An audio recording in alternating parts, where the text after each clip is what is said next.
Hello, welcome to the channel. My name is Karsha Goblin. This is Goblin KTV, and today we're doing a little bit of a special unboxing of Tales from the Loop starter set. I've been wanting to put this onto the channel for a long time, and I've never had a group that have been really up for it. It is a really good starter set. It's from Free League Publishing, and let's get into it. Before we get into it, actually, if you're new to the channel, like, subscribe, all the bits and pieces. Our live channel is Twitch TV, Goblin Cave TV. Our Twitter is also Twitch TV. Twitter is also Goblin Cave TV. But if you want to leave us a comment, rate us, or whatever you want to do, leave a comment down below. But let's get into this, shall we? So one of the things I noticed about this one, while it's quite a thick box, there's a lot of room missing. There's not a lot of content in this one, but the content is actually pretty good. So you get a good set of dice, quite a few of them, nice 10 dice. They are custom dice for the setting, though any D6s will work. You have your rule set. Because it's deep, I have to open like that, sorry. So Tales from the Set rules, it's a simple binding of the staple binding, so it's not really good, though it's good high quality printing, even though the binding is not good. So the rules itself, it's only about 5 pages, which is quite shocking, plus an additional maybe 8 pages later on. The setting is the majority of this book, and the setting is actually the 80s that never was. So the setting is quite unique where it's how can I put it? The setting is quite unique where there's weird technology, but also you're still without mobile phones and things like that. So there's a little bit of a juxta, and one of the really good things I love about the setting is got 2 settings. We'll get into that shortly.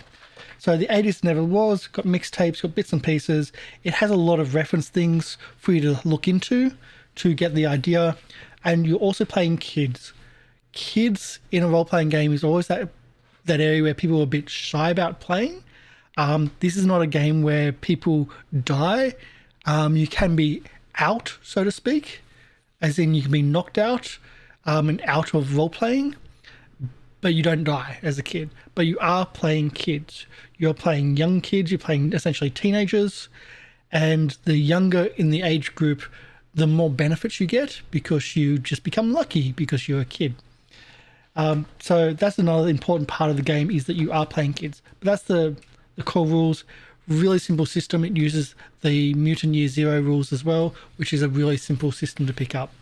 Now, the map, while this is not a map which you can draw on, it's also not a map which you would actually want to draw on. It is double-sided, and as I mentioned, there's 2 settings. There's the loop from here, and there's also the loop here. So Stockholm or Boulder City in Arizona. And I think that's a really good way of doing things. So a lot of role players from America aren't really going to play in a Stockholm-based system, but you can play in America.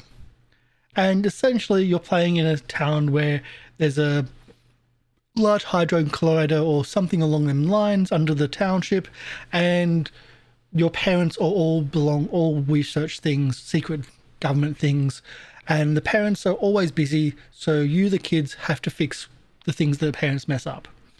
So it's kind of a different setting, but I really, really like the idea of it. The Recycled Boy, the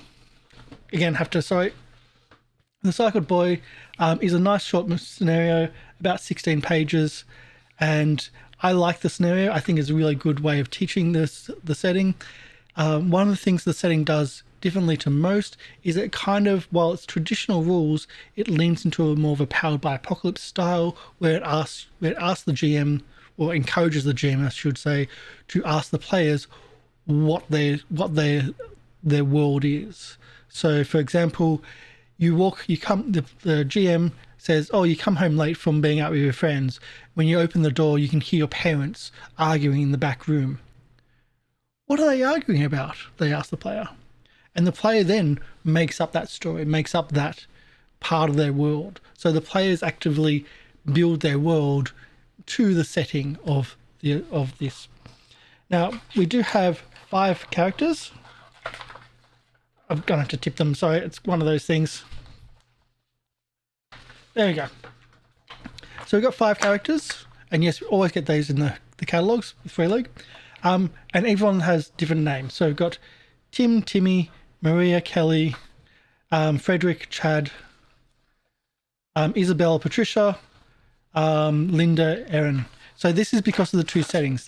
The character sheets are exactly the same from both the Stockholm and from the Arizona settings.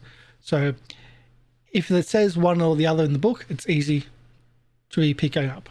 And what I really like about these characters before getting into them is that they're intertwined. It is really, really good by having the characters already have backstory together. They're not just random people who met in a bar. These are people that are friends. They have friends. They might be in relationships. There's one who's actually the kid's sister of another person in the group, and it pretty much encourages you to play up to that. Now the character sheets themselves, pretty simple. They're probably very different to what you'd normally see in a D&D game, but when you have a look at the rules, they're very easy to pick up, and it gives you your relationships here between all the different characters and your motivations and things like that, which is a really, really key thing, especially for one-shots like this. So again, there's 5 characters and they're all intertwined, and you do have the catalog, which you get from all the Free League publishing stuff. So it's a really simple thing. There's no actual play map or miniature map. There's no miniatures, but this is a system that doesn't really rely on that type of thing for the scenarios. The scenario is pretty simple. It does have a little bit of a map in the scenario, but you don't really need it, so they didn't provide it. They just provided the overall setting.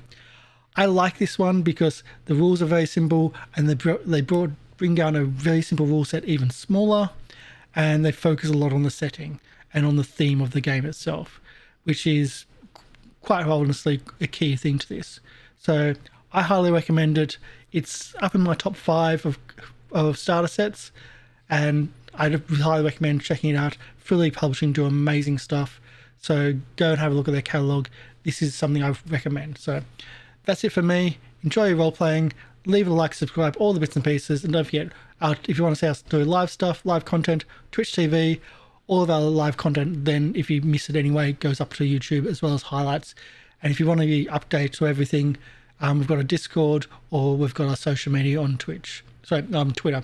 But have fun, and always remember, it's always funnier to fail forward. Bye.